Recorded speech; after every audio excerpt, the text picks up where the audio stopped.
There's an island where visitors are completely banned, North Sentinel Island in the Indian Ocean. For thousands of years, the people of North Sentinel Island have lived without contact with the modern world.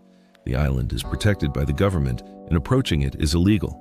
Very little is known about the tribe, making it one of the most mysterious places on Earth. Would you want to know what's hidden on this island? Should some places stay untouched forever? Tell me below.